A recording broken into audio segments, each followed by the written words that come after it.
Une chronique consacrée à l'alimentation et à ce que nous dépensons pour nous nourrir. L'INSEE vient de sortir une grande étude sur le sujet, menée de 1960 à nos jours. Et le premier constat, c'est que ce poste de dépense représente une part de moins en moins importante dans nos dépenses globales. C'est ça, Jérôme ? Oui, et sachez que nous avons tout de même dépensé l'année dernière la bagatelle de 232 milliards d'euros. 232 milliards d'euros pour nous nourrir, ça fait 3 600 euros par an et par personne. Et tout cela, eh bien, cela représente 20%, un cinquième de nos dépenses de consommation. Alors, ça peut paraître beaucoup, mais sachez qu'en 55 ans, eh bien, cette part, elle a fondu de 15 points, puisque en 1960, la part de l'alimentation, vous le voyez, représentait 35% des dépenses d'un ménage français. Et si cette part a baissé, c'est parce que les prix de ce que nous achetons a reculé, mais aussi parce que le pouvoir d'achat a nettement augmenté en 55 ans.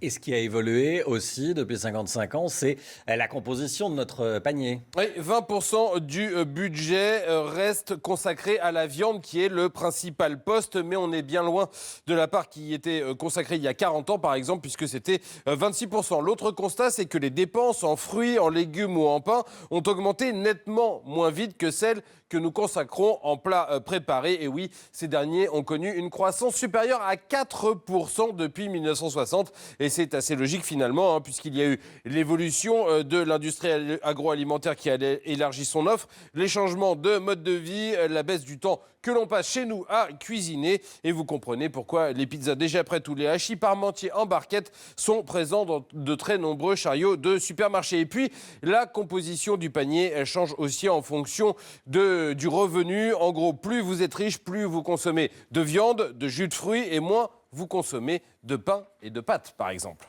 Allez, dernier constat, Jérôme, l'explosion des dépenses pour se nourrir hors de chez soi. Oui, ça correspond aussi au changement de mode de vie. En 1960, les repas pris en dehors du domicile, c'était 14% des dépenses. Aujourd'hui, c'est un quart du budget. Évidemment, cela dépend aussi du niveau de vie. Mais sachez que l'année dernière, les Français ont dépensé 59 milliards d'euros au restaurant, dans les fast-foods ou dans les bons vieux bistrots.